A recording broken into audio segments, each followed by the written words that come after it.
triliun rupiah dan atas dasar harga konstan adalah 3.264,5 triliun rupiah, sehingga pertumbuhan ekonomi Indonesia pada triwulan 1 2025 adalah sebesar 4,87% bila dibandingkan dengan triwulan 1 2024 atau secara year on year.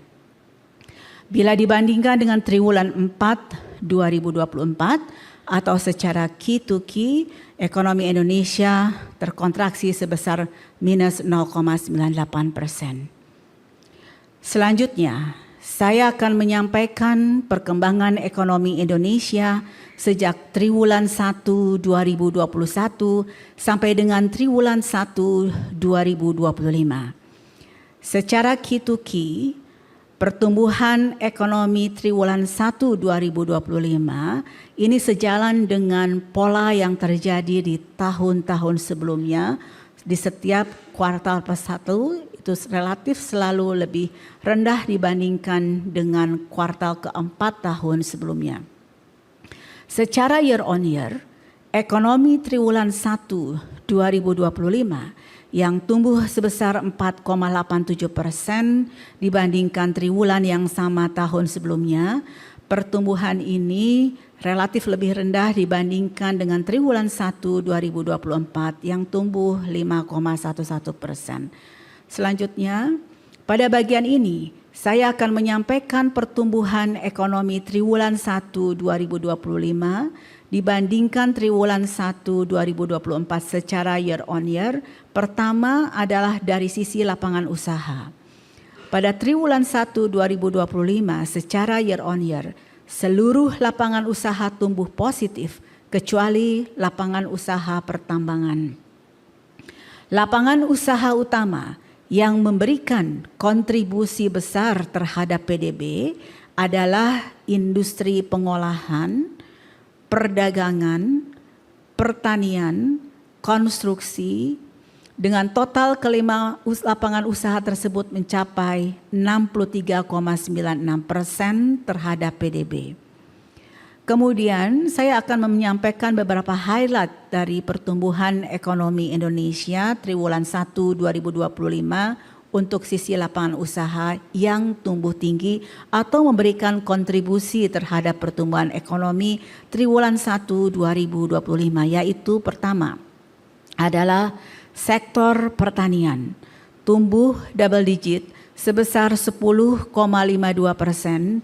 Ini karena didukung oleh panen raya dan meningkatnya produksi tanaman padi dan jagung. Kedua, industri pengolahan masih tumbuh sebesar 4,55%, sehingga kontribusinya terhadap total PDB adalah sebesar 19,25%.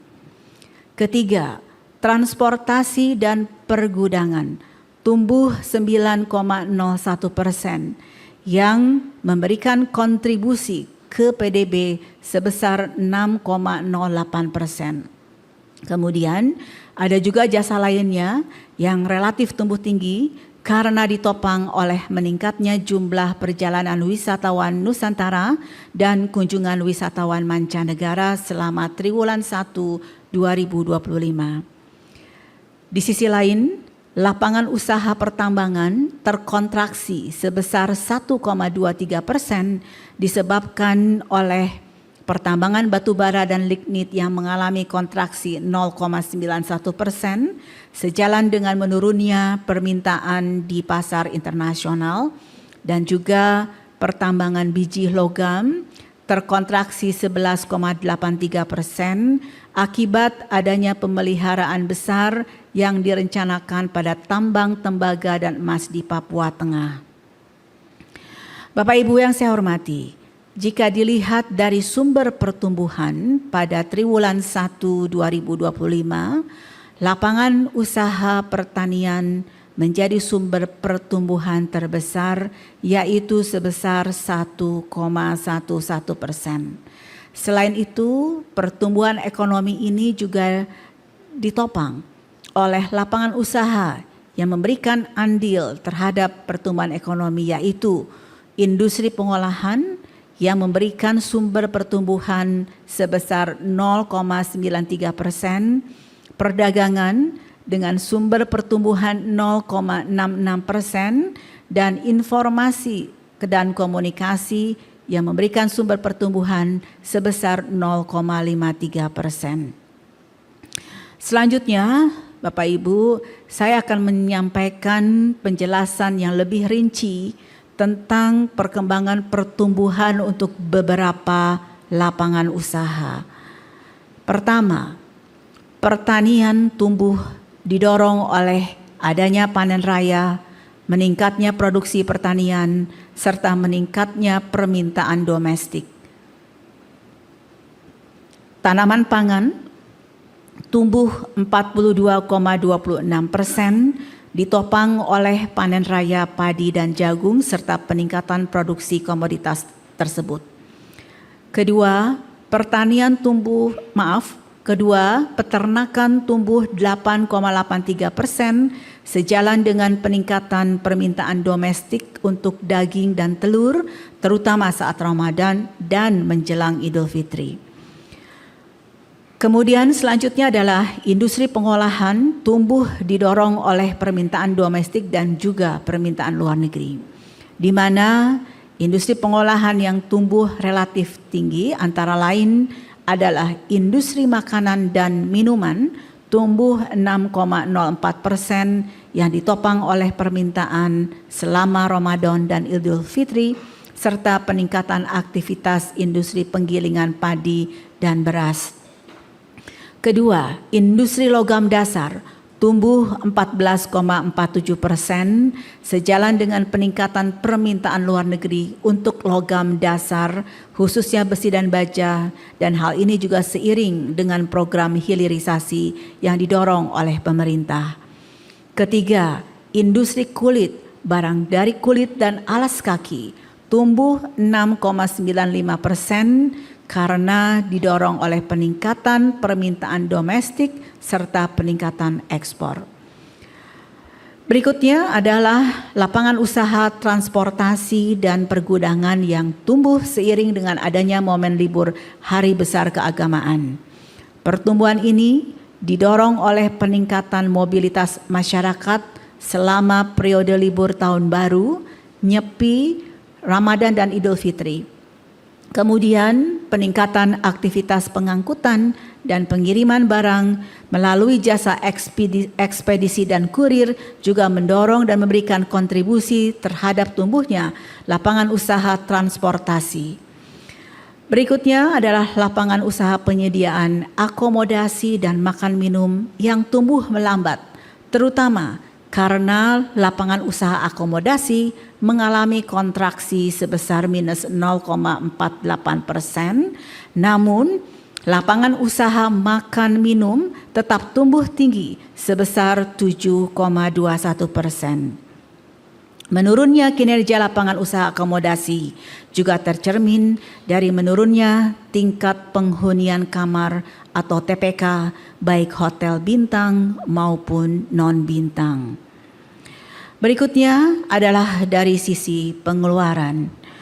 Pada triwulan 1 2025, secara year on year, seluruh komponen tumbuh positif kecuali konsumsi pemerintah.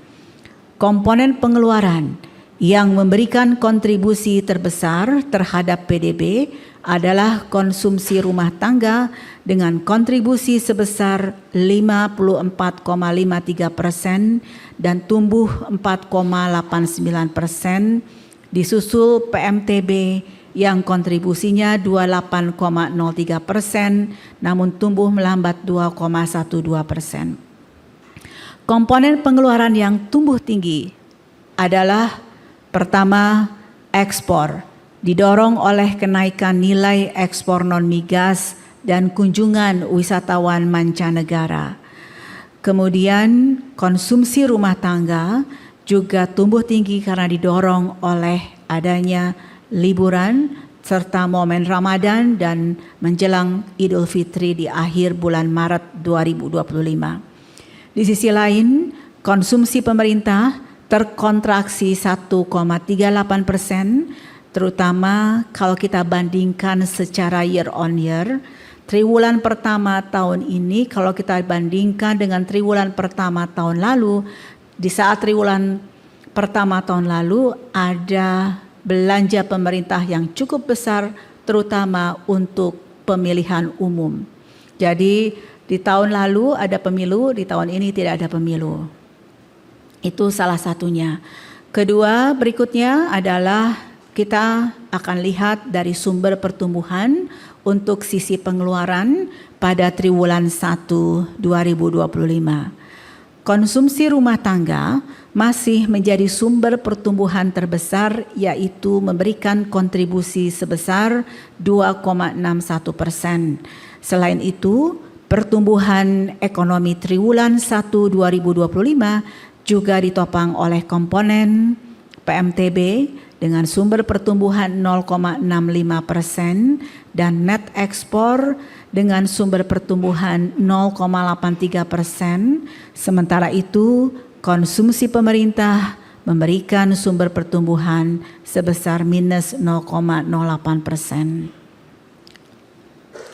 Selanjutnya, mari kita dalami perkembangan pertumbuhan komponen pendorong utama ekonomi dari sisi pengeluaran. Konsumsi rumah tangga terus tumbuh, didorong oleh momen Ramadan dan Idul Fitri, dan subkomponen konsumsi rumah tangga yang tumbuh tinggi adalah transportasi dan komunikasi, juga restoran dan hotel, ini terutama karena restoran. Berikutnya adalah PMTB tumbuh positif, tercermin dari beberapa indikator investasi, seperti meningkatnya impor barang modal, khususnya jenis mesin dan kendaraan. Sementara subkomponen PMTB yang tumbuh positif termasuk mesin dan perlengkapan, juga kendaraan. Ekspor tumbuh positif pada barang non-migas dan ekspor jasa. Beberapa komoditas barang non-migas yang mengalami peningkatan nilai dan volume ekspor antara lain lemak dan minyak hewan nabati, ekspor besi dan baja, ekspor mesin dan peralatan listrik, serta kendaraan dan bagiannya.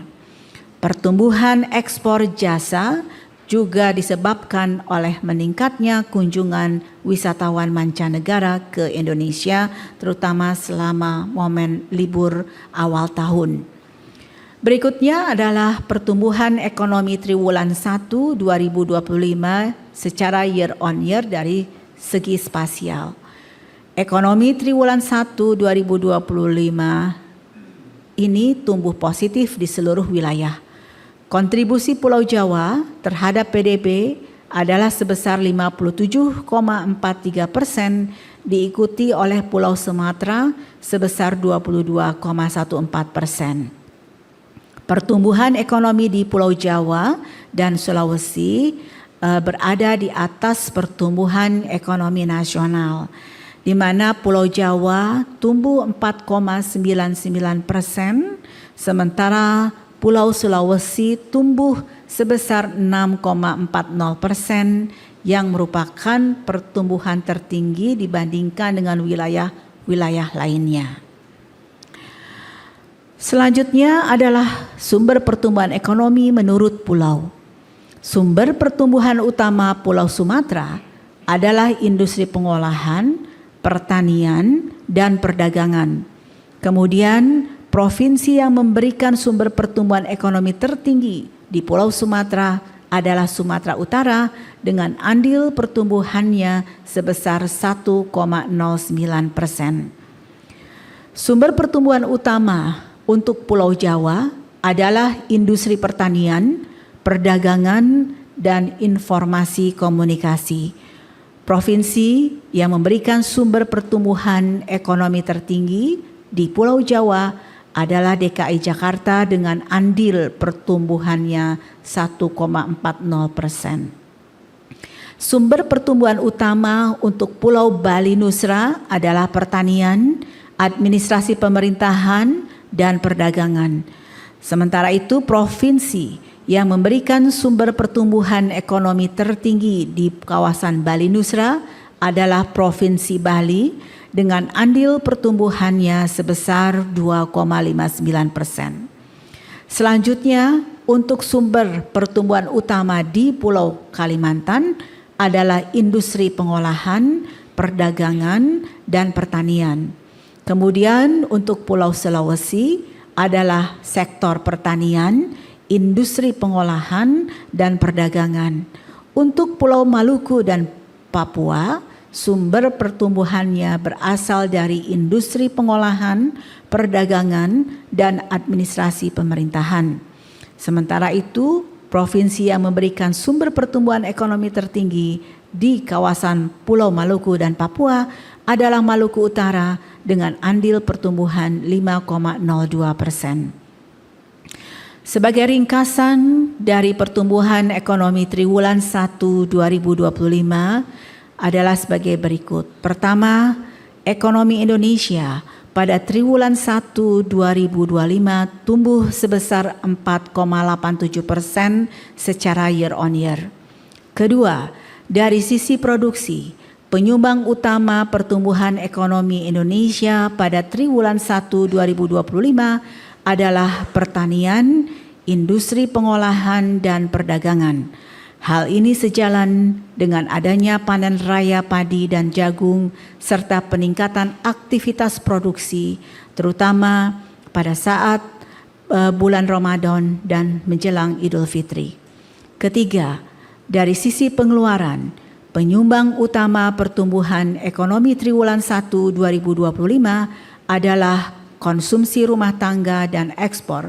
Hal ini tercermin dari momen libur di triwulan 1, terutama di awal tahun, momen Ramadan dan juga Idul Fitri, serta peningkatan nilai ekspor barang non-migas dan ekspor jasa.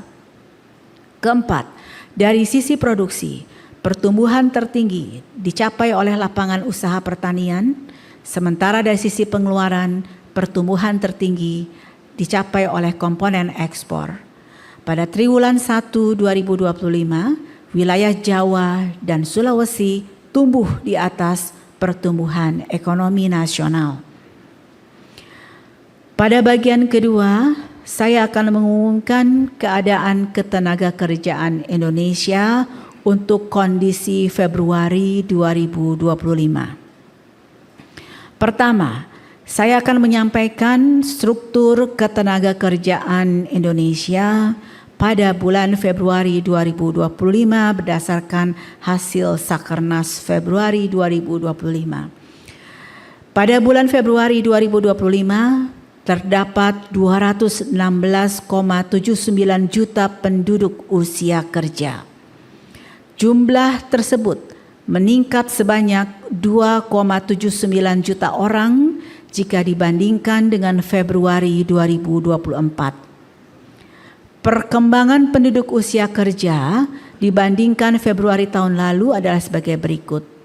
Angkatan kerja mencapai 153,05 juta orang atau terdapat penambahan jumlah angkatan kerja sebesar 3,67 juta orang. Yang bukan angkatan kerja mencapai 63,7.